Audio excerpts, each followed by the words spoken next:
trees is the perfect place for shade, and that's just how. Hello? Yo, Ike Diddy. what up, Pretty Low? What's going on, man? Oh, man, shoot, I ain't doing nothing, man. Just started my little vacation. Vacation? Man, you taking vacations, man? You working? Yeah, you already know it, man. You already know it. Yeah, where you at, man? At home. I'm saying, did you get a chance to listen to Boo Bell's podcast or not? No, I didn't. All right, so you episode number 2, man. So we got to talk like we ain't talked. So where for people that don't know, where you stand at now, man? Where you at? I'm out here in South Jersey, right across the bridge from Philadelphia. So I'm working in Philly, but I'm across the bridge over in South Jersey. All right, and then how many anniversaries can we count for you and Renee, man? How long y'all been married now? Shoot, we just had number 15. Number 15. Yeah, just had number 15 in February, but you know, I count school too, so I'm looking at about 22, 23 years, man. So you met wifey at Michigan State, man. With some Michigan State must be super special to you, huh? Oh, man.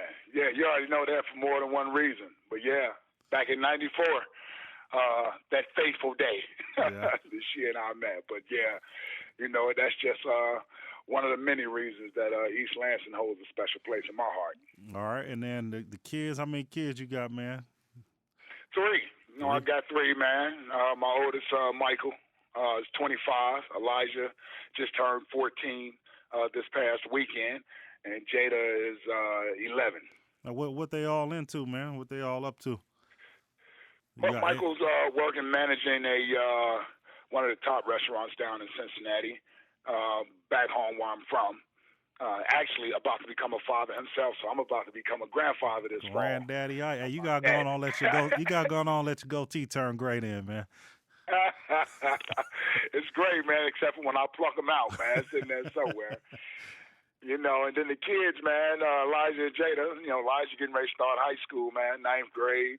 About to play ball for the first time with pads.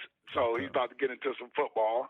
And then my daughter, man, she keeps herself busy with whether it's gymnastics, soccer, basketball, whatever. She keeps herself going. She's actually the better athlete of the two. But that's just, what side of the ball your son gonna be on? Oh, defense. You already know that. Yeah, you already know that. Yeah, you got to play defense. He ain't scared to hit? We're going to find out. Hey, like I tell him, you know, he's been playing flag football for years, since he was like 6. But, you know, like I told him, I said, this is a little different. And so, you know, when you put these pads on, we're going to find out, you know, just how much you really do want to play football. So, right. Now, was that a conscious decision of you to keep him from playing, you know, contact until a certain age, or? Yeah, man. I just felt like, you know, him not being, he's not an oversized kid. So, you know, I'm assuming he's going to have somewhat of a late growth spurt like I did. And I just didn't feel it necessary to have him out there, you know, playing, you know, banging heads or what have you. And then obviously with the new information on concussions and everything, which we were getting towards the end of my career around 05, 06, 07, the more and more I became educated on that, the more and more I just felt like it just wasn't any need to rush him out there to play. And I felt like, you know, once he gets to 9th grade, that'll be a good time. You know, his brain should be fully developed by then. And I thought he would be a little bit bigger by then, but, you know, he's like me. He doesn't eat a whole lot, so, you know, but he wants to play. And I just told him he had to wait till he got to the 9th grade to go ahead and play. Now, did you do any coaching, or, I mean, was you work with him, or you didn't coach him, or you just work on him at home, or what? Man, just flag football. You know, I tried to, you know, that's the hardest thing to do is coaching your own kids. You know what I mean? Because it's hard to separate for them dad from coach and instruction from being disciplined. And so, you know, I did that with baseball and basketball and flag football as best I could. And now I'm happy I'm able to pass him off to his coaches, and I can just sit back and be a parent, man. I can just sit back and be a parent and root him on and just watch him play, and then talk to him afterwards. Give him my thoughts on stuff that I see. But I've happily handed him off to his coaches now. Right now, what is your daughter doing? I mean, what is she playing? Right now, she's in gymnastics. Okay, is she gonna be too tall to be a gymnast or what? Man, you already know it. I'm just biding time, man. I'm just biding time until till she realizes it. Yeah. Then she got to give it up. I'm hoping I can pull a scholarship from her, whether it's track or whether it's soccer or whether it's lacrosse. Okay, they saying basketball. They saying the new thing. I don't know if she's not really a basketball player, but I think track she could do something in track. Okay, they keep saying the new thing is volleyball. Well, you know what? If I can get her into that, that she got those long legs, man. She looks like she's gonna be about 6 feet tall. Oh yeah, man. You got gun on to do that, man. All right, now yeah. what are you doing now for work? What type of work you doing? Well, Sports Talk Radio. I've been doing it going on 10 years now out here in Philadelphia on 94 WIP. Number one sports talk station in this town for the last 30 plus years. Doing an afternoon show 2 to 6 with Chris Carlin and Reese, and Monday through Friday, man. Just doing what we do in this area of the country, which is be passionate about our sports teams and love talking about it, and excited about the Sixers right now, getting ready for the Eagles football season to come up, and it's a good time. It's a good time to be a sports fan in this town and doing what I do, man. I feel like I'm 43 years old, man, and I still ain't never really worked a day in my life. Right. So, feel like the luckiest man in the world being able to do dream job once my football career was over with. So just been grinding doing this, man, and been on this afternoon show for about 8 or 9 months now. And just hoping to hold this down, man. It's a big deal being in that time slot in the fourth major market in the country, like Philadelphia is. So now where can people listen to you at? I mean, you guys an app, or y'all do streaming, or people want to listen to you? No doubt about it. I believe it's radio.com is the app you can find it on. Radio.com, and you can stream it at Sports Radio 94 WIP. In Philadelphia, so you can certainly hear it there.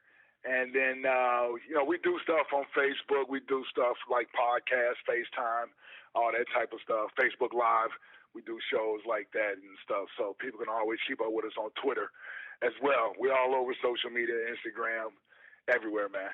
All right, and then so you getting paid to talk shit, huh? Hey, pretty low. Doing what we did in the locker room for years, right? Hey, so doing what we did in the locker room or in the dorm rooms, arguing over sports. For real. So now I saw you. I mean, it's been about 3 weeks ago. So we had a nice little ride. We came from Sean's mom's funeral. So you took me to the airport. So we rode about an hour and a half, and you were telling me about. I mean, basically, you was preparing for this position during your first year, right? I mean, people may look at Ike and be like, "Oh, he played. How many years you get in?" 9 years. 9 years, and he ran right to the booth. He lucky, da da da da. But people think that's like an overnight success. But can you talk about your mindset when you first started and what some of the things you were doing to put yourself in this position? Oh, no doubt about it, man. Well, the first thing you learn if you're fortunate enough to get drafted or get signed to play in the NFL is that the NFL stands for not for long. So that means that career won't last very long. The average of it is 3.5 years. And so unless you're one of those high draft picks, first round, second round draft pick that, signed a big contract coming out, you more than likely had better be preparing to do something after football is over with, whenever that day may come. And so being a late round draft pick like I was, 5th round draft pick, it wasn't, my second year is when I really realized, talking to older guys on the team, guys like William Thomas, James Willis, Mike Caldwell, guys like that who were veterans, watching them and then listening to those guys talk about preparing for life after football, man. So, it wasn't long before I started doing internships in the off season after the football season was over with. And so I started doing stuff around the city with the local TV stations, the radio stations, just getting my name out there. And, being a backup player, you're obviously not as known as some of the other guys on the team. And so the only way I could become somewhat of a brand is by being open to speaking with the media, doing things, talking at the games, making guest appearances on shows and things of that nature.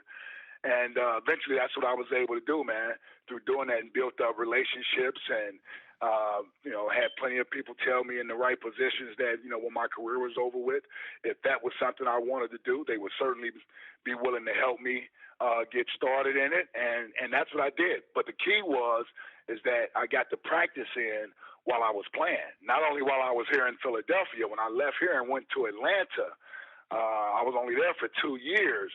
And in my time down there, I did fill-in shows with the Two Live Stews and on that radio station. A lot of stuff I did while I was there just to stay sharp. And sure enough, when that day came, when I was 33 years old, and I knew I didn't want to do it anymore, I didn't have any hesitation into what I knew I wanted to get into when I was finished. And so I jumped right into it. A lot of us make the mistake of sitting around when that day comes trying to figure out. And then next thing you know, we've sat around for about 3 or 4 years, 5 years, and a lot of relationships dry up and things of that nature, and then no one can help you get started in doing what you want to do when you finally figure it out. With me, I just hit the ground running, and I haven't stopped. I'm going into 10 years now of doing it full time, so I haven't stopped since I hung up the cleats. So was it something in you that, you just never was comfortable, and you just was? What made no you? doubt about it. You see all those different players that come in, and they have veterans that talk to them and try to tell them stuff, and it seems like so many people get surprised by that. But what was it about you that just made you click in and look around and be like, man, shit, I better start? You know what I mean? Was it because you was married young and had the kids, or what was it? Yeah, that was part of it. But the biggest thing was the fear of failure. The fear of failure, not just the fear of not succeeding in the NFL, but the fear of you were there and the perception that everybody believes once you get there, you're a millionaire and you'll never have to work again in your life. And that couldn't be farther from the truth. The fear of ending my NFL career, not having something planned, and the next thing you know, I'm back home. Right. In Cincinnati, or I'm falling on hard times. So that was a fear.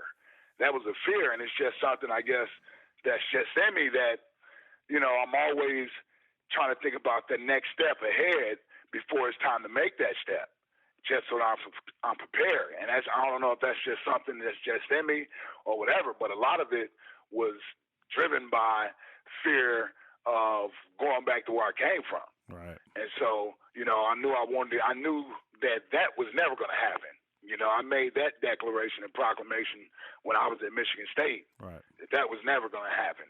And so that was the next thing I knew that I had to go do. And if it wasn't going to be that, it would have been coaching. Right. I would have got into coaching. I had several coaches that I played for that all offered me opportunities to come coach with them. And I mean several of them. And that's from college and in the pros. So that would have been another avenue for me had this not worked out for me. But I knew I wanted to do this more than I wanted to coach. Right. Okay. And then so we also, just real quick, we're gonna jump back to the regular thing, but like I said, I saw you because we was at Sean's mom's funeral. Why was it important for you to go to his mom's funeral? Well, listen, this is what we have a brotherhood, and I think when someone loses someone that close to them, they need to feel as much love as possible, and that love doesn't just come from your immediate family. That love comes from people that you also care for throughout your life as well. And I think we all played a significant part in our upbringing during that time of our lives, and you don't get those times back. And I knew being this close, I wanted to be there. Even though I found out late myself, I knew there was no way you guys coming out here, that I knew I needed to be there just to show my support, just to show my support for him and be there for him. And I'll never forget, all the guys that showed up to Reggie's funeral, Reggie Garnett's funeral a few years back. That touched me, that touched his family and everything else. And so, I think anytime that we can be there in support of one another, for our brothers that are Spartans, that's just something we need to do. I mean, that's just something. Hey, the examples were set by guys like yourself. Right. You know what I mean? Guys like yourself that that has always made an impression on me. You know what I mean? I remember when you lost your wife. Right. And we all came back down there. And so, that's just been there. You know what I mean? I know we've lost other guys, and I haven't been at every last one of them, but I just knew this was too close to home for me not to be there.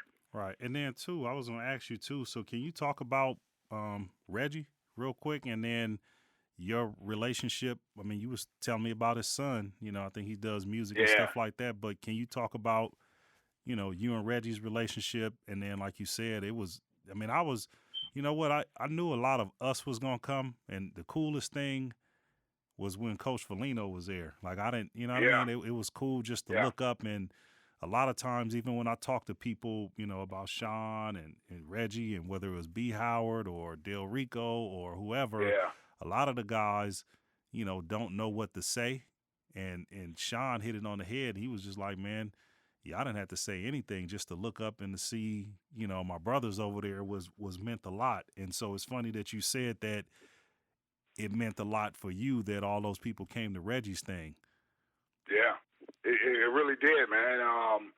And listen, we know how Reggie was, you know what I mean? And, Reggie was a different cat, and that was my dude. We all have our guys we come in with that we click with.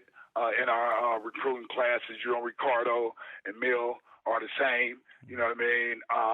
And that's how me and Reggie was, that's how me and Reggie was. And that was my brother from the time we met to the time he left this earth. And, I was close with his family, still am close with his family.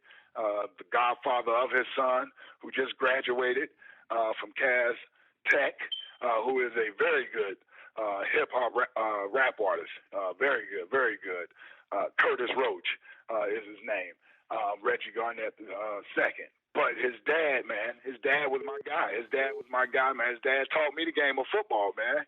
I came to Michigan State raw out of Cincinnati, and Reggie was very intelligent as a football player. He obviously Big Ten Freshman of the Year playing in middle linebacker for Coach Perlis. But Reggie used to come back to the room, and he used to have to go over everything that we went over in meetings. He used to have to go over it with me in the rooms, back in our dorm room. And that's how I learned from him the game of football. And that just brought us closer, being together all those years, and then being out there playing together, wreaking havoc, tearing up shit from left to right out there on the football field and off the football field. That became my brother from another mother, man. Because that's what I was used to back home, man. I got 4 other brothers, and that's how I was raised. You know what I mean? If one of us get into it, all 5 of us better be getting into it and tearing whoever up that we getting into it with. Ain't no such thing as no fair fight. Right. You know what I mean? Y'all better get him. And so, I think I brought that out of Reggie, considering where he came from and how he came up. But I still believe that part was in him, man. And we was just close, man. That was my best man in my wedding. Like I said, the godfather, his son, his only son. And so, that's a bond that will never be broken, man. I still talk to him, man. I still talk to him from time to time, man. Right. And we'll always talk to him. We'll always talk to him because that's who I talk to when shit is going on, right?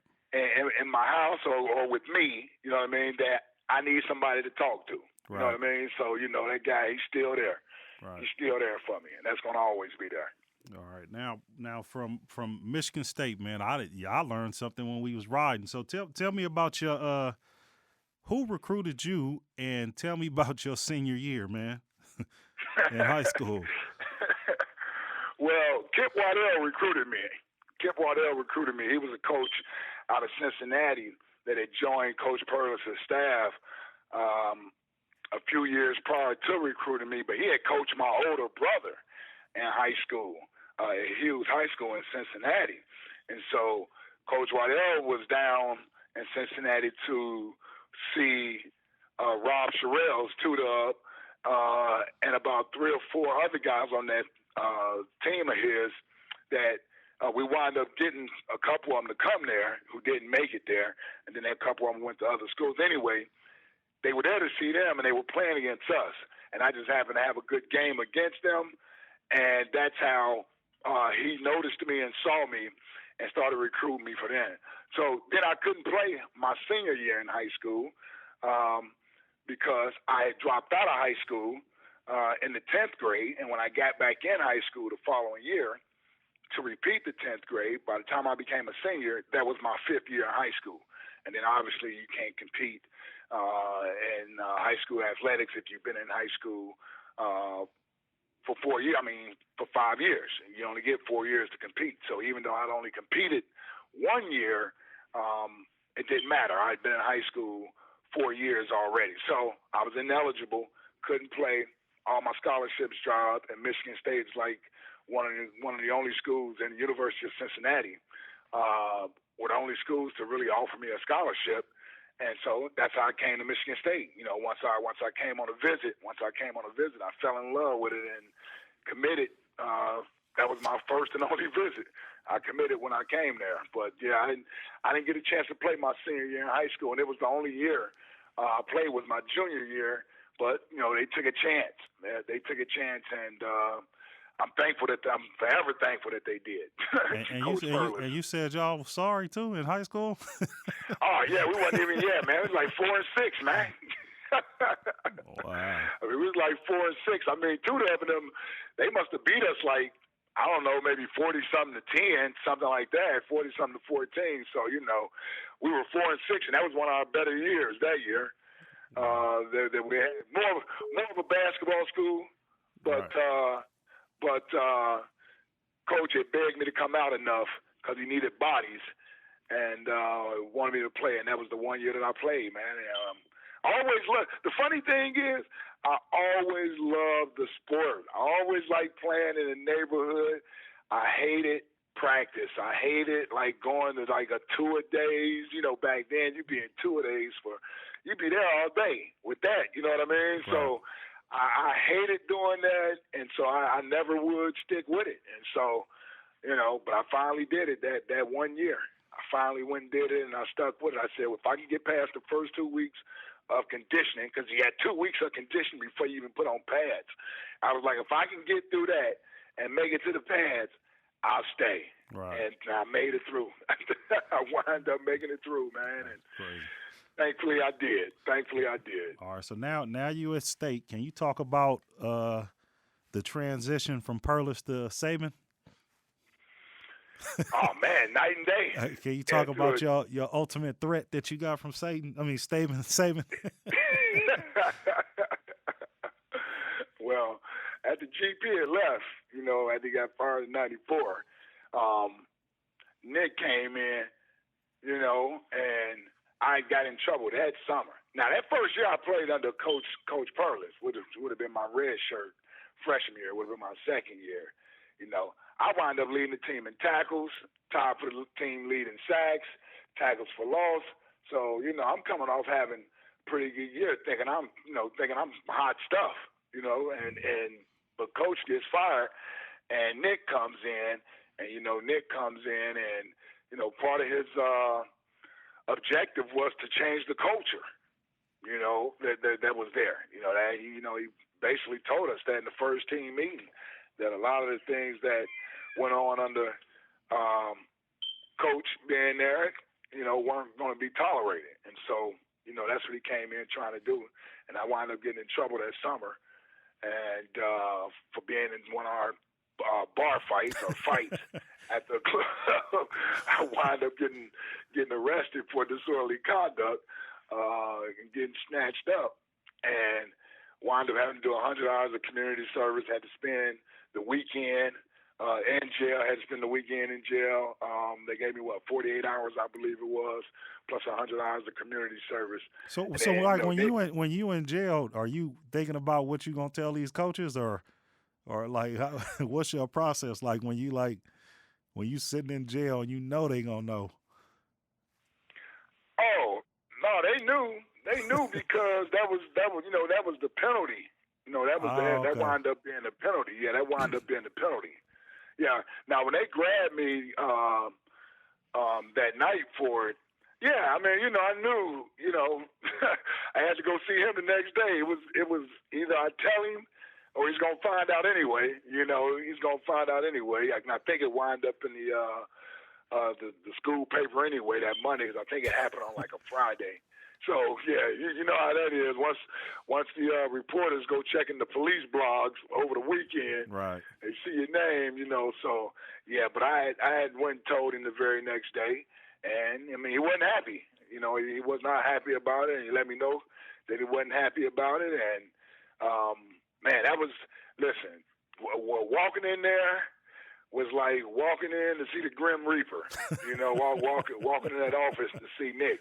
It was like walking in to see the Grim Reaper, man. And you knew once you sat down, they closed that door, and you were in the you were in the pits of hell, man. Because if he had to call you in there for something like that, it wasn't going to be one of those. It just wasn't going to be one of those talks you see on TV. It was going to be real, raw, and in your face, And so I took it. I took it like a man, and I heard him loud and clear.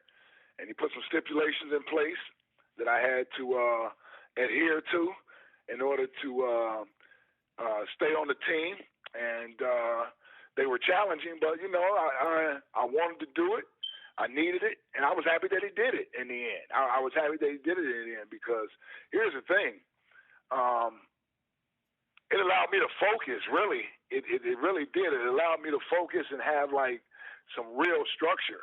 And I had this schedule for, like, a year and a half. It was almost like a year and a half. Yeah, it was like a year and a half that I was on this probation.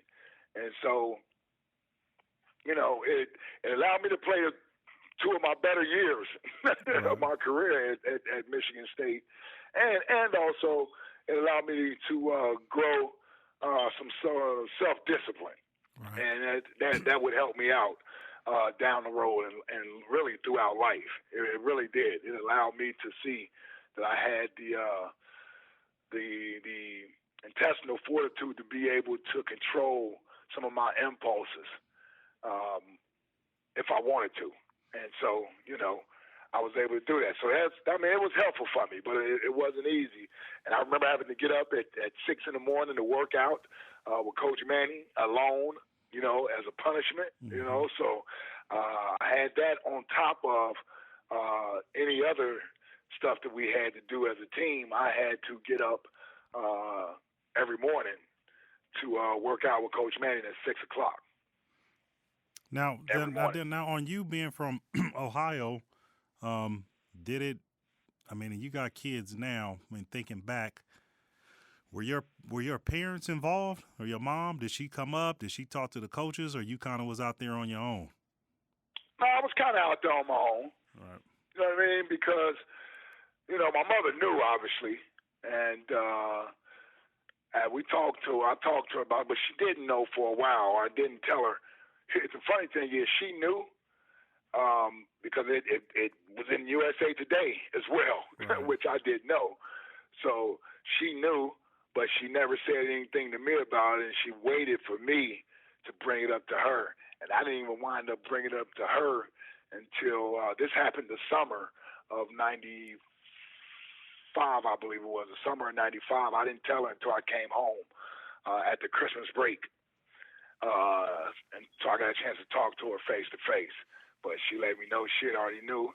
But it wasn't something that I was proud of. So I felt like if I can just go through it alone and deal with it alone, I can get through it better without having to answer a bunch of questions to everybody. So, right. I just took my punishment like a man, and I pretty much, kept to myself Right. For the most part. I kept to myself for the most part. But that stuff allowed me to do a lot of thinking. Right. See, that stuff allowed me to do a lot of thinking and a lot of planning for the future and what I wanted to do. That time alone allowed me to see a bigger picture. It allowed me to basically think about other things, other important things down the road, what I wanted to do for myself. Because part of that was going to see counseling, and during the counseling sessions, those are the things that we would discuss. Right. What is it that you want to do, with your life when football is over with, and things of that nature. And that's how I was able to basically come up with somewhat of a plan during the time that I was in school. So really, the whole broadcasting and communication thing started when I was in school during that time. Right. I mean, that's when it really started to formulate in my mind, like, what I wanted to do. All right, so I have two more questions. So when we was riding, I thought you told an interesting story about how'd you know that you didn't want to play anymore in the NFL? I mean, a couple of ways. The first is you realize you don't want to hit anybody anymore. yeah, And so when you see that contact coming and you'd rather allow somebody else to go ahead and make the tackle and make the hit, and you kind of jump on at the end and make it look like you was a part of the tackle, that's when you know, like, yeah, it's over with, man. It's over with. And then also, I'd be in meetings, and we could be watching the film, the video, and in my mind, I'm like, all right, I see it, bam, I make the play. But what happens on film, the guy is running right by you, so it's like you get to a point where you may be able to see things happening, but you can't physically make them happen. right. Like I can look at a play and dissect the play, and I'm like, okay, this is where I'm supposed to be. This is where I'll make the play. This is where I'll knock the ball down. This is where I'll make the tackle. But then when you get out there, it's like, oh, I can't get there. I'm not fast enough to get there anymore. I'm not. This hurts. Oh, that hurts. Or like I said, you get in that game and it's like, okay, you see that big 330-pound lineman coming at you, man. You move it out of the way. So you retired mentally first, huh? Yeah, man. And that's how it worked with me, man. It was like, and I knew it in my last year. I knew it kind of going into the seasons when I first started thinking about it, because the off season, man, and that's what happens. It's not the games that you play, it's the preparation that goes into it. So in the off season, when you're training and you're trying to get your body ready so that you can be at your best, that's what gets you. Do you feel like getting up doing it again today? Do you feel like getting up doing it again today? How hard do you feel like going? And so by the time I got to that training camp in 2006, he was trying not to get hurt, huh? yeah, man, my whole thought process, and that's what it is, man. Your thought process goes to, man, I done made it this far.